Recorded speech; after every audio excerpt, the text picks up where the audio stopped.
Another day, another story.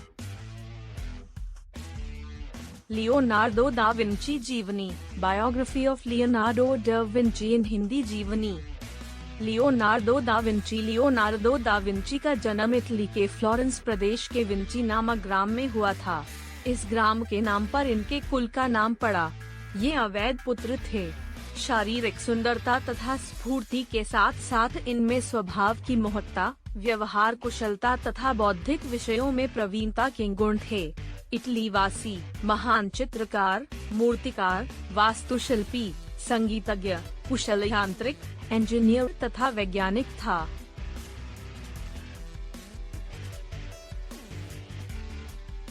आरंभिक जीवन.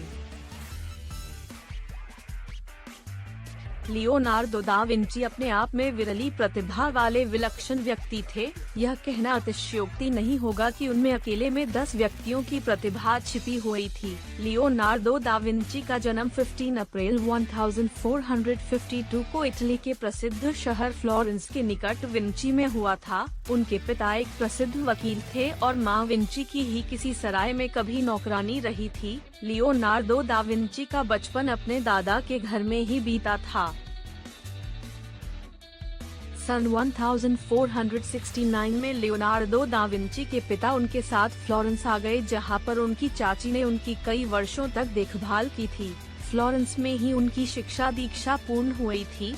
School से ही लियोनार्डो दा विंची की प्रतिभा सामने आने लगी थी, जबकि गणित की मुश्किल से मुश्किल समस्याओं का समाधान वो चुटकियों में ही कर लेते थे. सन 1482 ईस्वी तक उन्होंने विविध विषयों में शिक्षा प्राप्त कर ली थी. ऐसा माना जाता है कि लियोनार्डो दा विंची की माता ने वकील साहब के अवैध पुत्र को जन्म दिया था. अपने पुत्र को उसके पिता को सुपुर्द कर उस महिला ने किसी भवन निर्माता से विवाह कर लिया था. जब वो केवल 14 वर्ष के थे तभी अचानक उनके मन में मूर्तियां बनाने का शौक उभरा था. इस आयु में उन्होंने ऐसी मूर्तियां बनाई जिनकी सभी ने प्रशंसा की थी. जब उन्होंने अपनी शिक्षा पूरी कर ली थी तब उनके पास आय का कोई साधन नहीं था. बचपन में ही वे प्रकृति के मनोरम दृश्यों में खोए रहते थे. जीवों से इतना प्रेम था कि वे शाकाहारी थे. डंडा. बाल्यकाल में ही उनकी पहचान वीरोचियों से हुई, जिनसे उन्होंने चित्रकला, मूर्तिकला, वास्तुकला, अभियांत्रिकी कला का प्रशिक्षण प्राप्त किया. डंडा वीरोचियों उनकी इस लगन और परिश्रम को देखकर बहुत खुश हुए. डंडा समय के साथ साथ लियोनार्डो ने अपने चित्रों में नवीन तकनीकी का इस्तेमाल किया. डंडा उन्होंने किसी वस्तु का चित्र बनाते समय उस पर पड़ने वाले प्रकाश और छाया का चित्र अलग अलग कोणों तथा अलग अलग मात्रा में इस प्रकार प्रस्तुत किया कि लोग दांतों तले उंगली दबाने पर मजबूर हो जाते थे. डंडा. लियोनार्डो ने छोटी उम्र से ही विविध विषयों का अनुशीलन प्रारंभ किया, किंतु इनमें से संगीत, चित्रकारी और मूर्ति रचना प्रधान थे. इनके पिता ने इन्हें प्रसिद्ध चित्रकार, मूर्तिकार तथा स्वर्णकार आंद्रेआ डेल वर्रोकियो के पास काम सीखने की छत्र छाया में रहकर कार्य करते रहे और तत्पश्चात मिलान के रईस लुडोविको स्फोत्सा की सेवा में चले गए, जहां इनके विविध कार्यों में सैनिक इंजीनियरी तथा दरबार के भव्य समारोहों के संगठन भी सम्मिलित थे. 30 वर्ष की अवस्था में उन्होंने इटली के मिलान शहर जाकर वहां के शासक लुडविको सोर्जा के लिए न केवल दरबारी चित्रकारी की, बल्कि सेना के उपयोग के लिए पुल, नहरों का जाल, भाप द्वारा चलाई गई तोपों का डिजाइन बनाने का कार्य भी किया. डंडा उन्होंने प्रसिद्ध पेंटिंग ग्लास सपर तथा मोनालिसा गीले प्लास्टर से वाटर कलर द्वारा बनाई. डंडा. पेरिस के म्यूजियम में सुशोभित मोनालिसा की 1.5 इंची मुस्कान वाली खूबसूरत पेंटिंग को देखकर सभी उनकी प्रतिभा की प्रशंसा किए बिना नहीं रहते. डंडा. लियोनार्डो ने इटली, रोम तथा फ्रांस में रहते हुए अनेक बार लूवर चित्रकला के मॉडल तैयार किए. डंडा. उन्होंने एक अलार्म घड़ी का आविष्कार किया. डंडा. लैंप्स के लिए चिमनी तथा नीचे उतरने हेतु पैराशूट का निर्माण भी किया. डंडा. वातानुकूलित संयंत्र की तकनीक भी तैयार की. डंडा. पानी में चल सकने वाले जूते, पाडल से चलने वाली नाव का डिजाइन भी तैयार किया. डंडा. कार्य.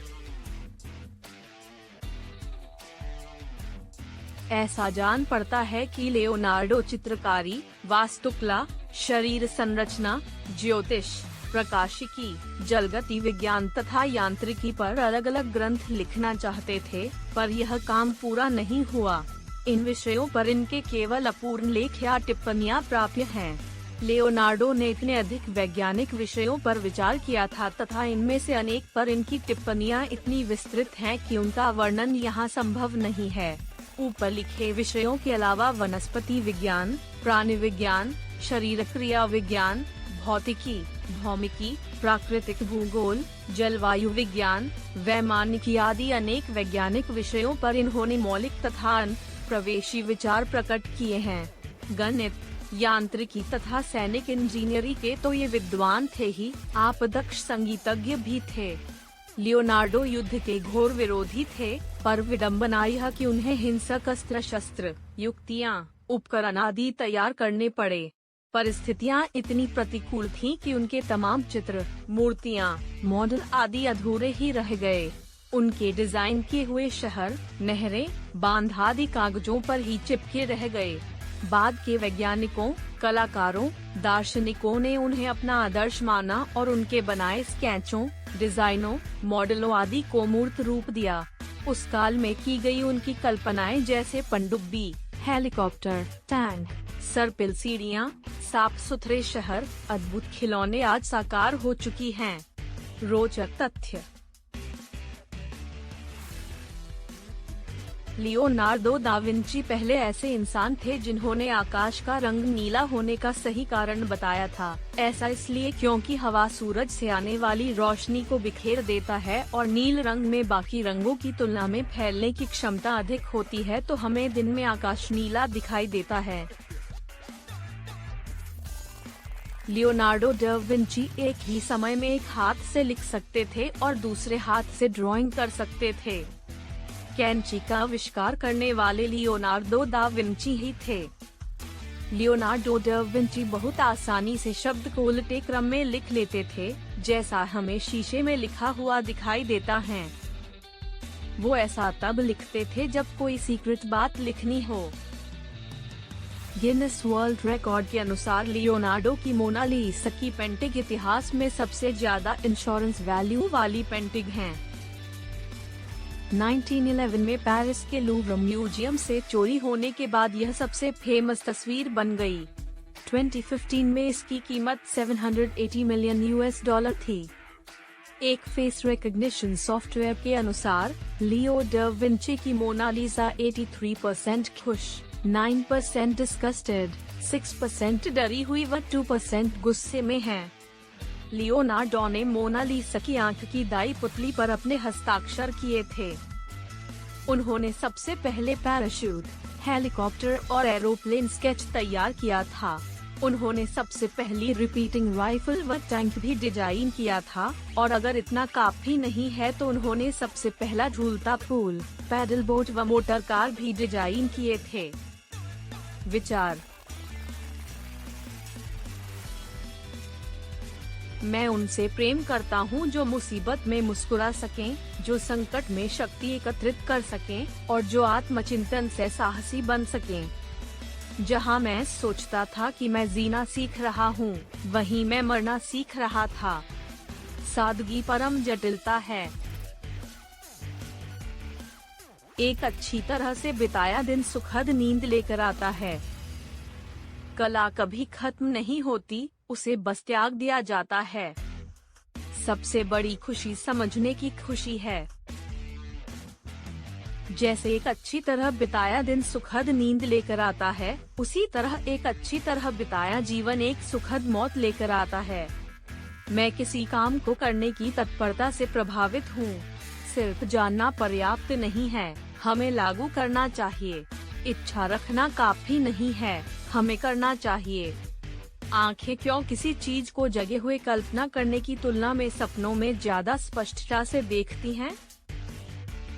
जहां आत्मा हाथों से काम नहीं करती, वहां कोई कला नहीं है।